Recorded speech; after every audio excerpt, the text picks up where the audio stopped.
This is Stash, and you're listening to the Business Bottom Line podcast, coming to you from the Jewel City of the Mountains, Greenville, Tennessee. We're in the foothills of the Smokies, talking business with people just like you, who are responsible for the bottom line, sharing business tips to inspire, inform, and improve your bottom line. So we have in the studio with us today a special guest, Miss Ashley Horvath, who is in charge of all of our personal lines clients and policies for home and auto and motorcycles and boats and RVs and I don't know how many other things she's in charge of, but she's here. So welcome, Ashley. Hi. I'm glad you're here. Nice to be here. So we'll just start off with this question. It may not be in order that you have prepared for. I warned you about that. Are you an iPhone or an Android user? I cannot pick one. Every time I go and get a new phone, I switch. Right now I have Android. I've had it for quite a while, and my boyfriend, he doesn't want to switch back to iPhone, but I do. So maybe you just need a new Android phone. Maybe that's what you need. Yeah. Okay. Better version. So most people get one and they don't ever switch, but you're one of those people that tries one every time. I want to switch back. Okay. I don't know what to say about that, but anyway. So introduce us to your family. Tell us a little bit about your family. Well, me and Jordan, we have been together for 6 years, and we have a 3-year-old. His name is Nolan. He has the cutest hair. It is blonde, long, and curly, along with wild, just like him. And so that's it, just us three. Every time I see Nolan, I covet his hair. You can understand why. Yes. You know, you can't see my hair now, but if you could, you'd understand why. I want Nolan's hair. He's got great hair. Beautiful hair. So, have you read a book lately that you really like? Are you reading something or something you've read in the past? Or are you a reader? Do you read a lot? I used to be. Okay. Since college, I was in college for a long time. Then I changed my career. Then I had Nolan. So I just felt like I haven't put the effort to make time for that. Yeah. But I used to love it. And I always have liked books that were popular. So my last book that I remember reading was Twilight. Okay. So that was popular a while ago. But Yeah. I liked that and liked that type of series. And So things like that. does that mean you like fantasy things or what? I know that's like not everything. necessarily fantasy, but okay. So you just like different things. Yes. Okay. All right. Fair enough. So I know with working and motherhood and all that, you don't have a lot of time. But what is your hobby? Do you have a hobby that you really like? I don't know if I would say that I have hobbies that I've done recently. I used to love painting. Whenever I was pregnant, I was making these little welcome signs for people's doors that I really enjoyed and picking that up. But since then, I haven't had time. But that is something that I enjoy just for myself. Now, when you say painting, do you mean painting like in pictures or painting houses or what kind of painting? Not painting houses. Okay. Something relaxing. Okay. So do you paint in like watercolors, oil, or do you do that kind of painting? No. I do. I have done watercolors and things like that, but mostly it's just straight acrylic painting. Okay, just acrylics. Okay, all right. Yeah, that's a talent I don't have. I can't even draw a square round box. Get that, but anyway. So if money was no issue, and you didn't have to come in and work with me in the office and work with insurance people, and you could just do whatever in the world you could think of, what would that be? Vacation. Permanent vacation? Okay, Yes. okay, I get that. But where would you go then? Oh, just everywhere you could think of. I would really like to go to Italy. Oh. My grandma, she's Italian. Okay. I tried to talk her into it one time, and she turned me down, and now she wishes that she would have went with me. I would also like to go to Hungary. My grandpa's Hungarian. We have a lot of family down there. Some of them speak American, but... Okay. Oh, that's interesting. Well, I actually lived in Italy when I was in the Air Force for almost a year and a half. Vicki and I lived there, and it is a fascinating place. At the time, we were what's called unsponsored. That means the military didn't pay for her to be there, so we just had to go out and find an apartment. And so we just lived out in town where no one spoke English and we couldn't speak Italian. So we just kind of grunted at people and, carried my little book around so I could say, how much is that? And that kind of thing. But it was fascinating. It's so old. Everything is so old. And that's the difference about Europe anyways. You go around those buildings, it's been there 400 years. We haven't even been here 400 years as a country. So it's different, but it's fascinating to be there. I'd love to do that. There used to be a book on seeing Europe on $25 a day. That's been a while. So I don't know what it costs now, but traveling isn't cheap, that's for sure. Oh, no. But I love to travel too. So, and I'm kind of like you, just pretty much anywhere. Anywhere that's different, something new every day. Yeah, that's cool. That's cool. So let's talk about, give us a little bit of history how you got here, because like you didn't just wake up one day and think, I'm going to do insurance today. Tell us a little bit about that. No, it was really just by chance. Whenever I found you all, I was a waitress in my past life for about 10 years, and I was also doing respiratory therapy for 2, and I just was looking for something different. I was tired of being on my feet because both of those jobs require you to stand the whole time you're there. And I was just talking to my dad, and I was like, I wonder what an insurance agent does. And he just so happened to know you. And, we got that contact that way. So it worked out great. Yeah. And that's been, 2+ years ago? Yep. Almost 2.5 now, right? Yep. Yeah.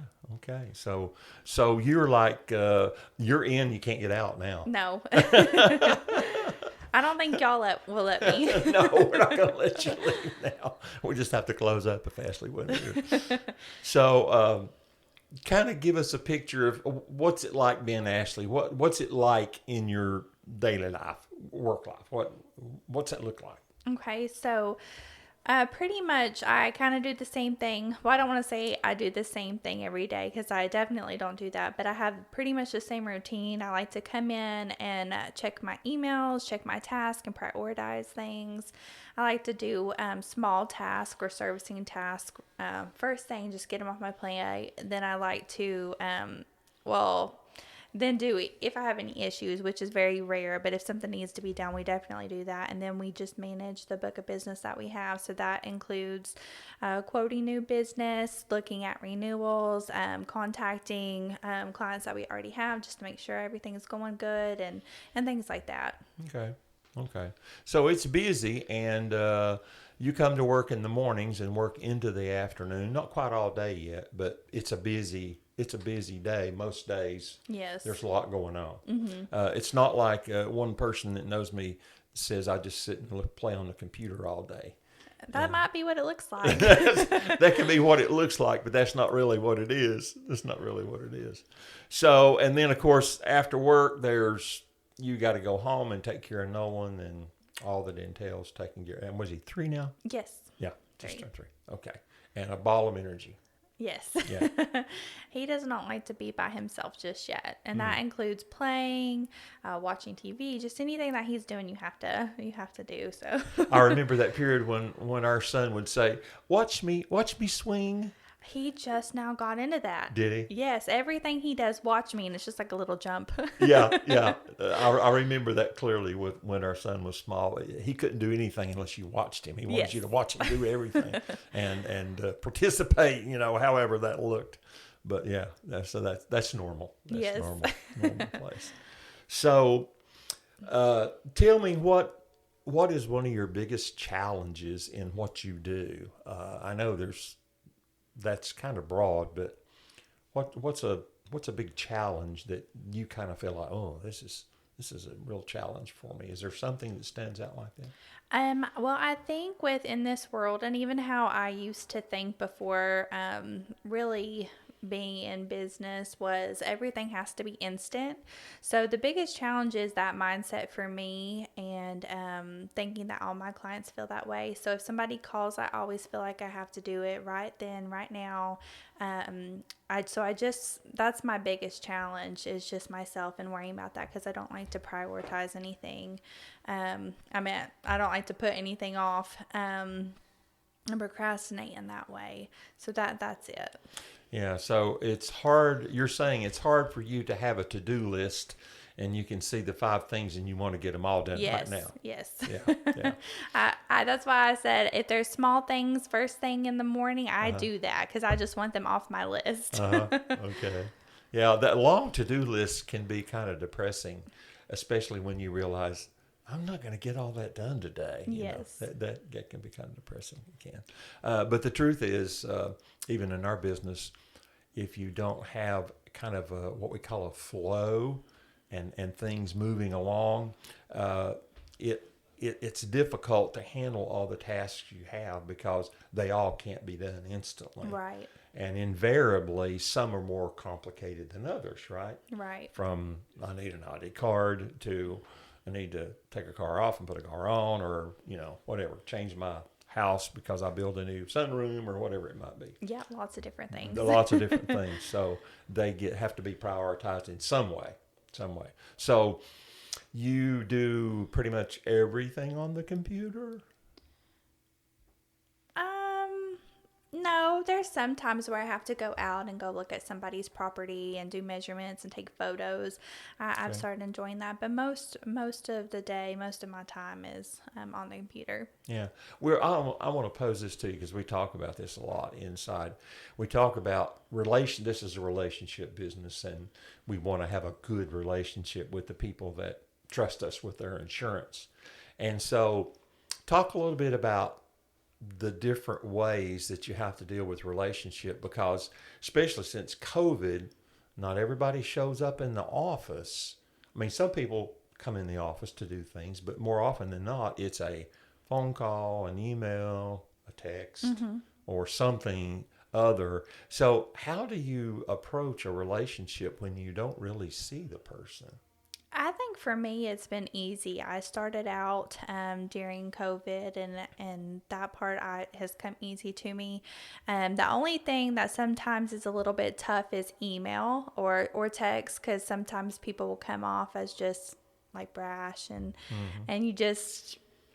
I don't know. That's the only thing that's been difficult with email, because you can't tell their tone or how they're saying something. And That's true. That's very true. There's no nuance or there's no expression to it, unless, of course, they put a smiley face on Right. the end of it, and then you kind of know how they're feeling. But it's funny how you come to depend on emojis, is that the right term? Yes. To understand how somebody's feeling when it's in print that way. Which also, on the other side, is a cautionary thing, because if you don't choose your words well, you can communicate an ill temper or like you're bothering me or something without meaning to. Exactly. If you don't choose the words well. So it is a challenge to make sure that you're speaking and expressing yourself the right way. Exactly. Yeah. But so you just kind of welcome that, though. I mean, it's not like a stressor for you. No, it hasn't been. That's good. That's good. That's really good. So what do you feel like the biggest challenge is? And then this perspective is a little different, because a lot of times we're talking to business owners, and you're not a business owner, but you're very involved in a broad part of our business and know it well now after 2.5 years. What's the biggest challenge that you kind of see from the insurance world moving forward? Is there something that you think, boy, that's big, that's coming, or that's there today, or how would you answer that? Well, you sent me that email the other day, and I said, wow, that is crazy to think about. But it was an email about how people can get insurance and how they would choose to. And one of them was off Amazon, which I'm sure that's probably something that is coming in the future. So definitely just having, like I said, at people's fingertips to get insurance, I think that's the biggest challenge. And then, people think that they're fine until they're not. So we're still very important because they just don't know the information we have. They don't really know what they're signing up for. They don't have the same experience with the carriers or even handling claims and how those play out. But that is, I think, the biggest challenge is going in that direction, the whole self-service in insurance. Because you don't consider yourself a salesperson. You consider yourself an advisor? Is that how you Yes. think of yourself? Mm-hmm.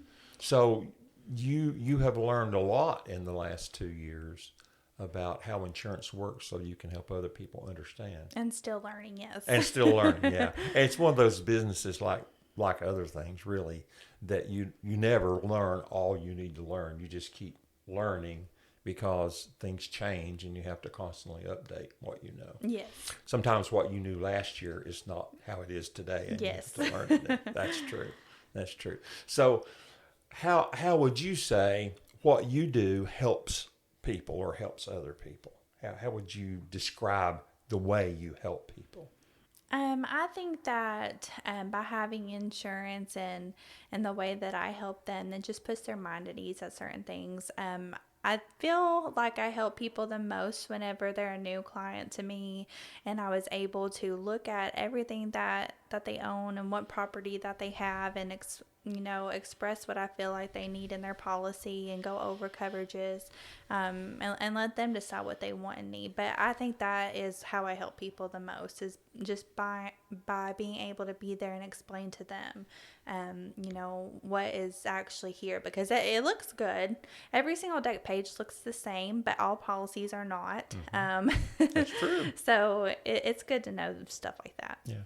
And that's something that you didn't know coming into the business, Right? Because that they're all different. Well, there's certain forms, but then each company has a little tweak to each form too. Mm-hmm. So Yeah, that's right. That's right.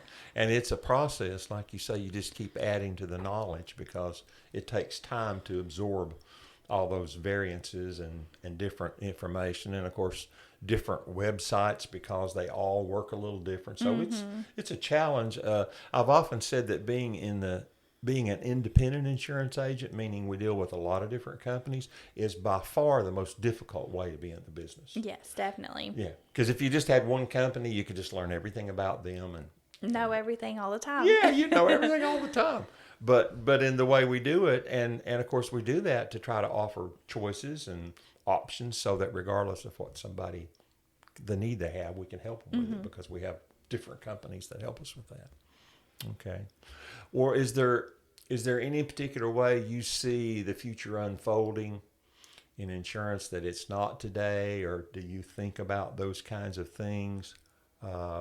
Part of that's kind of wrapped up in the challenge before us, but you obviously take the technology part, you just kind of take that in stride. You're not really intimidated by that.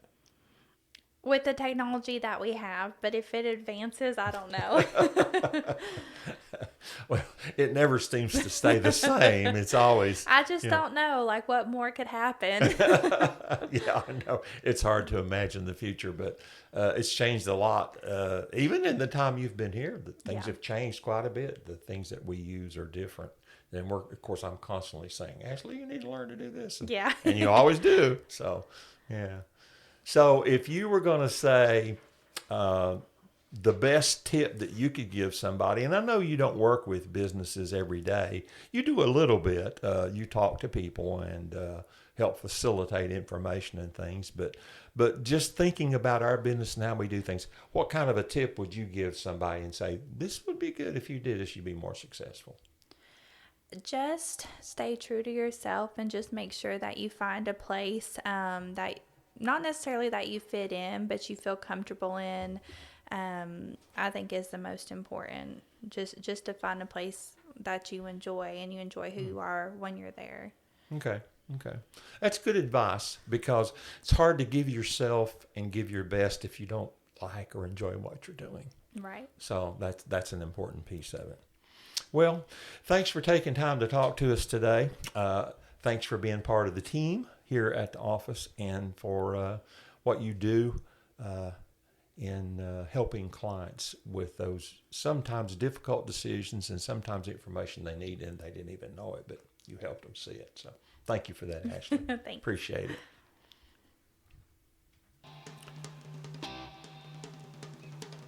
Well, that's a wrap for today's Business Bottom Line podcast. Take that tip and make your bottom line turn from red to black. And next week we'll talk to another special guest and see you right here in the Jewel City of the Mountains, Greenville, Tennessee. This is the Stash saying we're here to inspire, inform, and improve your bottom line so you can grow, grow, grow.